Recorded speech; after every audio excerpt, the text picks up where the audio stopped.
representing President Bill Clinton during the impeachment process. Now, according to the paper, Trump and Flood met in the Oval Office this week, but no official decision has been made. I want to talk about this possible change with my panel, CNN political commentator and assistant editor for The Washington Post, David Swerdlick, and CNN legal analyst and former New Jersey Attorney General Ann Milgram.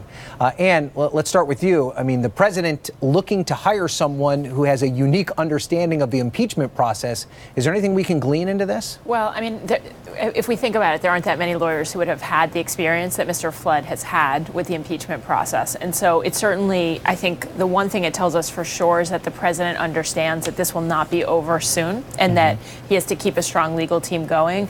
Specifically, bringing on somebody who has experience with impeachment tells us that he may be bracing for potential charges, if not to him, then to others close to him. Right. Yeah, there's a finite number of lawyers in America who know a very small number anything of people about who impeachment. know this. It doesn't happen all that often. But David, is this smart on the president's behalf? I mean, if Democrats win control of the House in the midterms, how serious of a possibility is impeachment?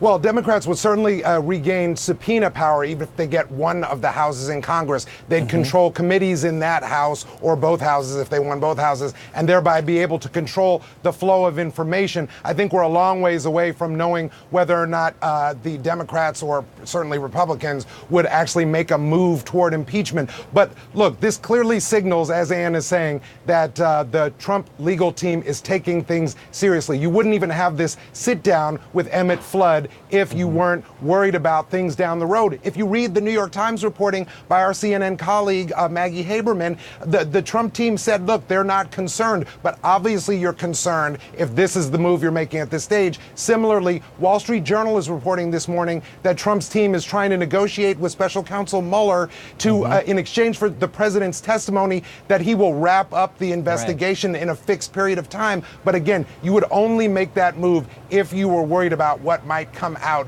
in the questioning. And Mueller, of course, can always just subpoena the president. Yeah. And does it work like that? When you're in negotiations with prosecutors, can you No. say to them, I'll interview you, but you have to have the investigation over by a finite time? No, it definitely doesn't work like that. I mean, I have prosecuted cases at the state, local, and federal level. And, you know, people who are being investigated don't get to come in and say what they'll talk about, when they'll talk, when the investigation has to be over. Of course, if the president feels like he's in legal jeopardy, he can take the Fifth Amendment, refuse to offer testimony based on the grounds that he could incriminate himself. But short of that, this is really Robert Mueller's decision to make.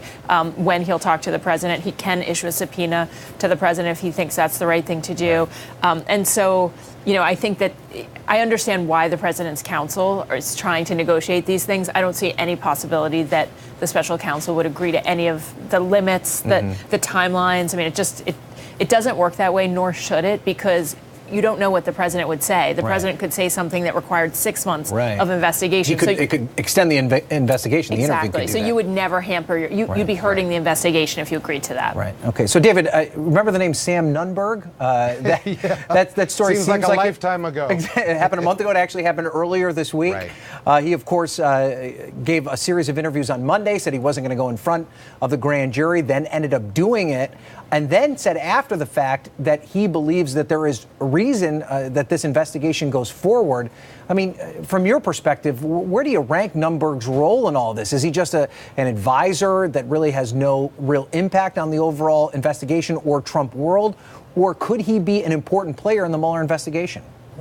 So, Ryan, I think it's hard to rank Nunberg. He's walking this fine line after those crazy series of interviews earlier this week where he's trying to say, look, yes, it's my duty after all, after I didn't want to go in and talk to the special prosecutor, that yes, as a lawyer and as an American, I'm going to go in and talk to the special prosecutor, which he did, but at the same time saying, look, yes, there's some serious things here, which I talked about, but on the other hand, no, I won't tell the press what I talked to special prosecutors about, and it may involve people that were in the campaign, but it doesn't involve President Trump. So it's hard to get a gauge on where Nunberg is. But I think we can see developing here is that there are a lot of threads that Special Counsel Mueller is pulling on here. He's got Nunberg. He's got this inquiry now that he can go forward with into whether Eric Prince met with this Russian sovereign wealth fund manager in the Seychelles, and whether that was just a coincidence or whether there was something more to that. He's got, my colleagues at the Post this morning are reporting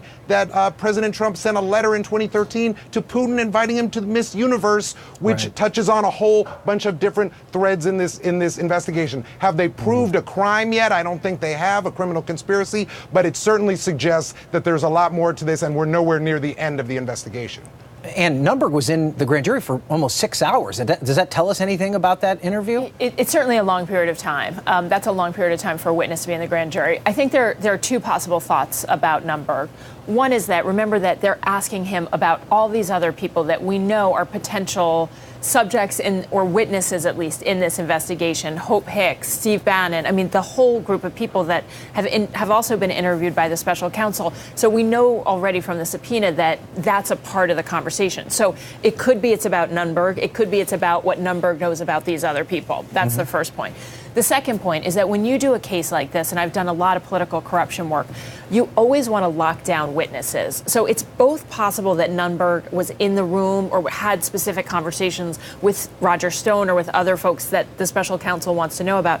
It's also possible that they want to lock him down as to any conversation or stories he had with any of those people because he was a member of the campaign for a significant period of time, or both. Okay. All right. Ann, David, I want you guys both to hang on for a second. I believe the president is en route to Pennsylvania. He's going to speak at a rally tonight in support of his candidate, his preferred candidate, Rick Saccone.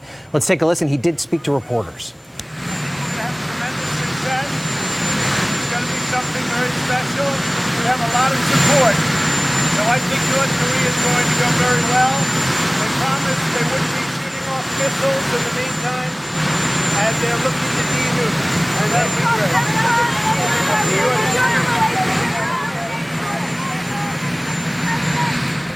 All right, not a heck of a lot of substance there from the president.